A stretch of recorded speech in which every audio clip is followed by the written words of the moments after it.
ತುಳುನಾಡಿನ ಇತಿಹಾಸದಲ್ಲಿ ದೈವಾರಾಧನೆ ಎಂಬುದು ಒಂದು ಕಾಲದಲ್ಲಿ ಇಲ್ಲಿಯ ಮೂಲ ನಿವಾಸಿಗಳು ಮುಖಕ್ಕೆ ಬಣ್ಣ ಬರೆದು ಅವರೇ ತಿನ್ನುವ ಆಹಾರವನ್ನು ಕೊಟ್ಟು ಅವರೇ ಸಂಧಿಪಾರ್ಧನನ್ನು ಮಗುವನ್ನು ಜೋಗುಲು ಆಡಿದಾಗ ಸಂಧಿಪಾರ್ಧನ ಮಾಡಿ ಒಂದು ಮೂಲ ನಿಯಮದಿಂದ ಬಂದಂತ ಆ ಸಮಯದಲ್ಲಿ ಪಂಜುರ್ಲಿಗೆ ಬೇರೆ ಬೇರೆ ಹೆಸರುಗಳಿರ್ಬೋದು. ಇಲ್ಲಿ ಏನಾಗಿದೆ ಅಂತ ಹೇಳಿದ್ರೆ ವಾರಾಯಿ ಮತ್ತೆ ಪಂಜುರ್ಲಿ ಒಂದೇ ಅರ್ಥವನ್ನು ಕಲ್ಪಿಸುತ್ತದೆ. ದೈವಗಳು ಎಲ್ಲವೂ ತನ್ನ ಹೆಸರಿನಿಂದ ಗುರುತಿಸಲ್ಪಡುತ್ತದೆ.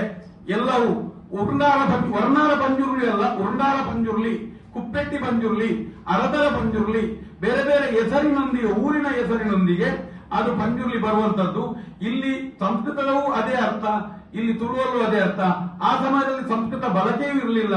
ಆದ್ದರಿಂದ ವಾರಾಯಿ ಎಂಬಂತ ಇದು ಸಾಧಾರಣ ಅವರು ಮತ್ತೊಂದು ಎಲ್ಲೋ ಒಂದು ಕಡೆ ಒಂದು ರೆಫರೆನ್ಸ್ ಕೊಟ್ಟರು. 1980ರಲ್ಲಿ ಕದ್ರಿ ದೇವಸ್ಥಾನದಲ್ಲಿ ಇರಬಹುದು. ಆ ಸಮಯದಲ್ಲಿ ಯಾವಾಗ ದೈವಗಳಿಗೆ ಬ್ರಹ್ಮ ಕಲಶ ಎನ್ನುವಂತ ಹೊಸ ಕಾನ್ಸೆಪ್ಟ್ ಆರಂಭವಾಯ್ತಾ, ಅಲ್ಲಿಂದ ವಾರಾಯಿ ಪಂಜುರ್ಲಿ ಮಾತ್ರ ಅಲ್ಲ, ನಾನು ಅಲ್ಲಿಯ ಪಂಜುರ್ಲಿಯ ಬಗ್ಗೆ ಮಾತನಾಡಿದ್ದಲ್ಲ, ಆ ಪಂಜುರ್ಲಿಗೆ ಕದ್ರಿಯ ಪಂಜುರ್ಲಿ ಅಂತಲೇ ಕರೆಯುವಂತದ್ದು.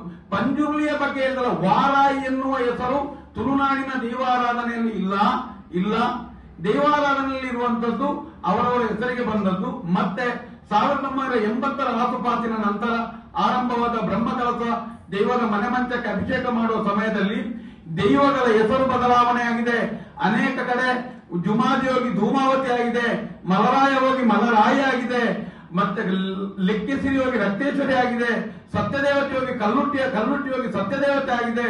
ಅನೇಕ ಕಡೆಗಳಲ್ಲಿ ಮುಂಡದಾಯ, ಕೊಡಮಂದಾಯ, ಕೊಡಮಂದಾಯ, ಈಗ ಬೇರೆ ಬೇರೆ ದಾಯ ಇದ್ದದ್ದೆಲ್ಲವೂ ತಾಯಿ ಮಾಡಿ ಹೂವಿನ ಪೂಜೆಯ ಆಸೆಯಲ್ಲಿ ಎಲ್ಲ ದೈವಗಳನ್ನು ಶ್ರೀ ರೂಪದಲ್ಲಿ ಕರೆದು ಅದಕ್ಕೆ ಹೂವಿನ ಪೂಜೆಯ ಸಂಕಲ್ಪ ಆರಂಭವಾದದ್ದೇ ಅಂದಿನಿಂದ ಬಲವಾಗಿ ಖಂಡಿಸ್ತೇವೆ ನಾವು.